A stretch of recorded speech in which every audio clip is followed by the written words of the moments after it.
নমস্কার, আমি সুশান্ত মহন্ত।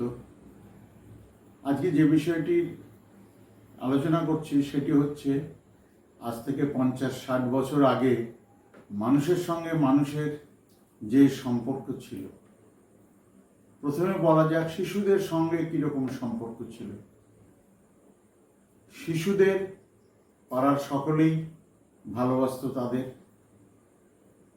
আবার কোনো ত্রুটি হলে বাচ্চাদের মৃদু শাসন করার ক্ষমতাও ছিল প্রতিবেশীদের।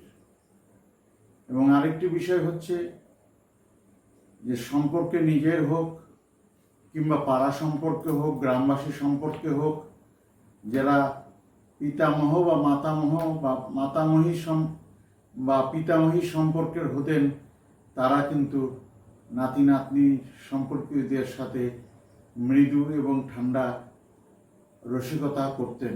একটা মধুর সম্পর্ক ছিল। এই তো গেল শিশুদের ব্যাপার। দ্বিতীয় বিষয় হচ্ছে যে তখন বিনোদন, এক ধরনের বিনোদন ছিল মেয়েদের, সেটা হচ্ছে বিকেলবেলা কাজকর্ম সেরে সেজেগুজে পান চিবোতে চিবোতে পাড়ার বা 2-1 কিলোমিটারের মধ্যে যে কোনো বাড়িতে বেড়াতে যেতে পারত এবং তারা বেড়াতে যেত। নিমন্ত্রিত হয়ে যাওয়ার কোনো ব্যাপার নাই, সময় চেয়ে নিয়ে কোনো ব্যাপার নাই, এবং গিয়ে এখানে পারিবারিক খোঁজখবর নিতেন, কথাবার্তা বলতেন।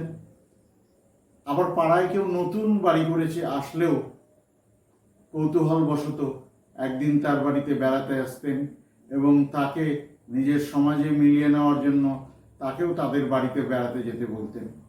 এইটি একটি রেওয়াজ ছিল।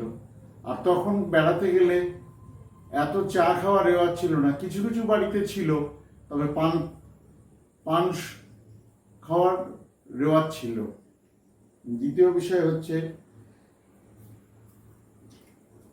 সে সময় যেমন সামাজিক অনুষ্ঠানগুলি হতো, যে নিমন্ত্রণ করা হতো, নিমন্ত্রণে কিন্তু আয়োজনের থেকে আন্তরিকতায় মূল প্রাধান্য থাকত এবং নিকট এবং দূর সম্পর্কের আত্মীয়দের সবাইকেই প্রায় নিমন্ত্রণ করা হতো। কিন্তু যেহেতু আন্তরিকতায় অনুষ্ঠানটি পরিচালনা হতো, আয়োজন যতটা সম্ভব পারা যেত, কিন্তু তার জন্য কোনো ত্রুটি হতো না।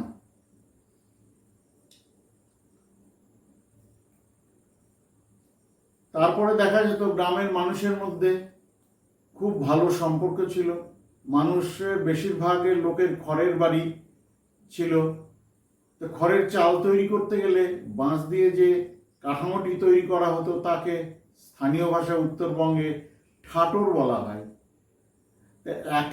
সেই বাঁশের কাঠামোটি যার উপরে খড় দিয়ে চাল ছাওয়া হয়, সেটি খুঁটির উপরে তোলা ঘর করার জন্য 2-1 জনের কাজ ছিল না, অনেক লোকের প্রয়োজন ছিল। এ ব্যাপারে পাড়া প্রতিবেশী সবাইকে ডাকলে সবাই এসে কাজ করত। কিন্তু আজকালকার দিনে অনেকেই আর যেতে চান না। এটি সম্পূর্ণভাবে নিজে যে শ্রমিক নেওয়া হয়, কাজের লোক নেওয়া হয়, ঘরামি নেওয়া হয়, তারাই এই কাজটি করে। আরেকটি প্রতিবেশীদের মধ্যে পরস্পর সহযোগিতামূলক সম্পর্ক ছিল, সেটি হচ্ছে চাষের কাজের সময় যখন খুব চাপ পড়ে যেত, নিজের একজোড়া বলদ দিয়ে বা যার কোনো গৃহস্থের নিজস্ব কোনো বলদ নেই, সে প্রতিবেশী বা নিকট আত্মীয়র কাছ থেকে বলদ ধার করে আনত এবং বলদ ধার করে এনে নিজের চাষবাস তুলে নিত।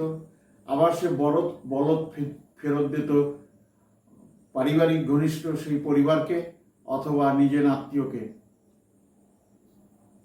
এবং এইভাবে তাকে আবার শোধ করতে হতো। সেটা হচ্ছে যে কয়দিন সে বলদ ব্যবহার করেছে, সেই কয়দিন আবার যার কাছ থেকে বলদটি ধার করেছিল তাকে কিন্তু সেই কয়দিন তার জমি চষে তাকে শোধ দিতে হতো। এটাকে বলা হতো বদলি প্রথা। আরেকটি প্রথা ছিল সে যুগে, সেটা মানুষের মধ্যে ব্যাপক আন্তরিকতার প্রমাণ দেখা যায়। সেটি হচ্ছে হাউলি প্রথা। কোনো একটি কাজ নিয়ে, সে কৃষিকাজ হোক, ঘর তৈরি করা কাজ হোক, কোনো কিছু নির্মাণ করার জন্য হোক, একা একা সামলাতে পারছি না পরিবারের লোকদের নিয়ে, তখন পারিবারিক ঘনিষ্ঠদের এবং আত্মীয় স্বজনকে বললে এসে তারা কাজ করত। এবং যারা এসে কাজ করলেন, সহযোগিতা করলেন, তাদেরকে সকালের জলখাবার খাওয়াতে হতো এবং দুপুরের আহার দিতে হতো। এবং এই সময় খুব আন্তরিকতার সঙ্গে যথাসম্ভবভাবে একটু ভালোভাবে খাওয়ানোর চেষ্টা করত।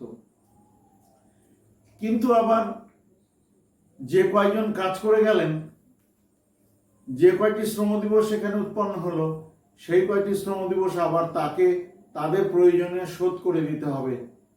এটা অনেক সময় যাদের অর্থকষ্ট ছিল তারাও এইভাবে এই সহযোগিতা নিয়ে কাজ করত।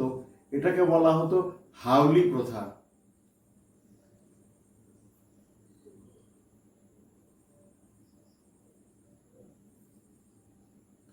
তারপরে আরেকটি বিষয় ছিল, সেটা হচ্ছে যে কারো মেয়েকে পাত্রপক্ষ দেখতে আসলে বর্তমানে প্রতিবেশীদের বাড়িতে যদি না বলে আসা হয় তাহলে কিন্তু কেউ আসে না, কিন্তু তখন কৌতূহলবশত যে কেউ আসতে পারত।